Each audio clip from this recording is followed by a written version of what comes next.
Interesting story here. I went somewhere to buy a long hood for the 78 because the fiberglass one that it has on it right now is too cracked. I don't really trust it anymore. Not really worth putting time and energy into stripping it down and painting it. And the other part of it that was quite frustrating was trying to get that Emron paint or whatever it is stripped off of there was just impossible. And then with the eco-friendly paint strippers we have now, they did literally nothing to it. I would put coat after coat after coat of every kind of paint stripper I could find, and that just didn't do anything. So it was going to be, well, then you'll have to sand it all off. But that doesn't work because there's a lot of things like the ribs running down the center of the hood that you can't really sand in there. And because of the type of paint it was, it fights any other kind of paint I would put on there unless I completely removed it. So it's just a complete non-starter. So I decided, well, I'm going to go buy a hood, and if I'm going to buy a hood, I'd like to find a long hood. So I found one, and it was on this truck, which is an 84. When I asked what he wanted for the hood, he gave me a price on the truck, and he gave me a price on the 74 beside it. I said okay, and now they are home. So this 84 is going to be cannibalized for parts. There is way too much corrosion in it to be worth anything, unfortunately. The supports are all rotted out of the cab, and that's really not something you can buy anymore. So the good thing about it is it will bring back another truck that otherwise would not make it on the road. So we're not really losing a 359 here. We're just turning a good one into a real truck and a bad one into parts. Now, one of the neat things about this is it has 379 air cleaners on it, and the 50th anniversary has steel Donaldsons. So these will go on the 50th anniversary. They'll be the correct intakes for that truck. It has dual 150s. They are in pretty nice shape. We'll end up rebarreling them if we ever decide to use them anyway. So all the rust and stuff on there is really not a big deal.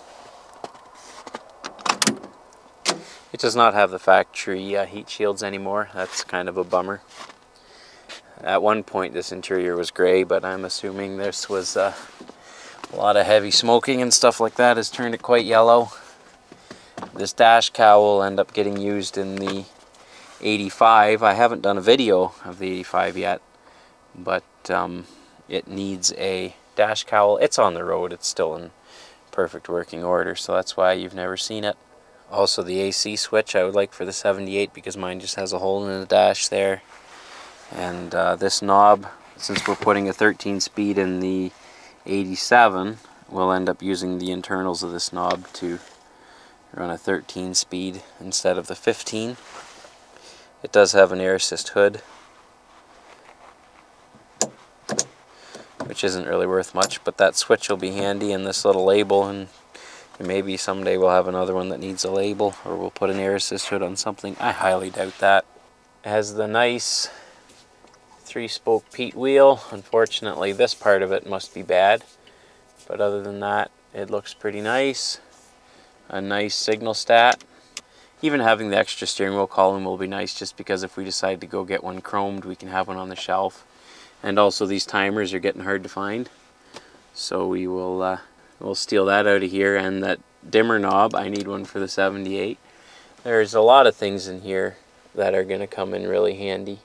And it's pretty hard to find parts anymore. Maybe even the old radio still works. I need the doors off it too for the 78, or at least I will use them. I think the internals have been robbed as far as like the plate that runs along the inside. But my doors are bent, so these will be better than those. Frame's completely rotten. I'll show you just how bad this corrosion has gotten. You can see there that is completely torn out. It's worse than the 78 was. And if we go looking underneath, yeah, I don't know, like, if a guy was crazy, he could probably fabricate and get some of this stuff made up and actually build a cab again out of it. Guessing that means the HVAC is totally rotten as well. Can't really see in there, but there's a little piece that goes in the wall right there that usually rots out first. Where your paint coat is, that should be in this way, so no one sets stuff on it. And of course the old wiring diagram there. I'll probably end up stealing a few of these breakers as well, and so we're missing a couple in some of the trucks. We'll steal these. Those will work out perfectly. An extra switch there because we're putting four-way locks in the 87. Like I've said many times, it doesn't matter the condition of the parts you're throwing away, just the ones you want to keep. And then the 74, the frame's totally shot. Has the old style cross member there for the cab. Little Pete tanks, matching with steps. These might be worth something. I have no use for them. And unfortunately, it's also a setback axle. And I have no idea what all of this nonsense is here in that cylinder down there. That's no good to me. All I'm after is the cab. And 8V92.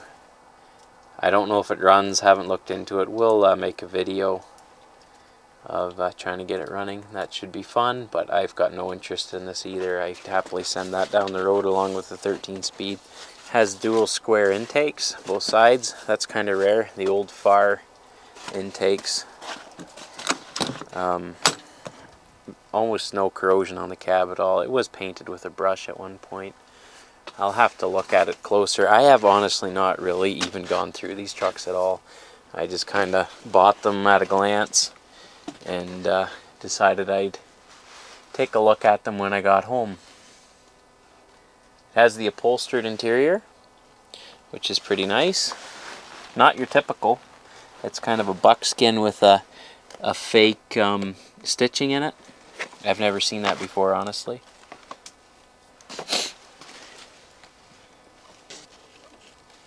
And it has this emergency pull. I'm not sure if it has the air flap on the intake or not. I'm suspicious it does. I'll have to get looking at that more. Old bone steering wheel. Chrome signal stat. Oh, that's Dietz, I guess it says on there. That's actually really nice. Hazard doesn't seem to want to stay. Well, maybe we'll look into that. But the plastic, that's the important part. Plastic's in good shape. Upholstery's in pretty good shape. That cab does have, or the roof liner does have a crack in it. But that is very normal. It had dual sun visors in it. I think they're on the floor somewhere. Both armrests are still on the doors. That's kind of neat. That's something I wish they would have kept on the newer ones. Those little armrests. This is honestly the first time I've even seen inside one of these cabs. Single spotlight on this one. The other one is a dual spotlight. I can't remember if they put dates on these old tanks or not. Original Pete cap on there. I'm assuming they're probably both 74 tanks. If anyone's in Ontario and they want a set of little Peterbilt fuel tanks with the steps on, give me a shout.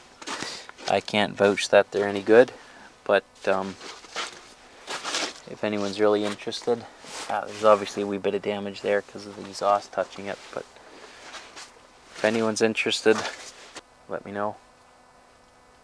Now these air cleaners, I think they're already spoken for, but if not, I'll have them on Kijiji and probably the motor and transmission at some point too, because like I said, I've got no use for another one.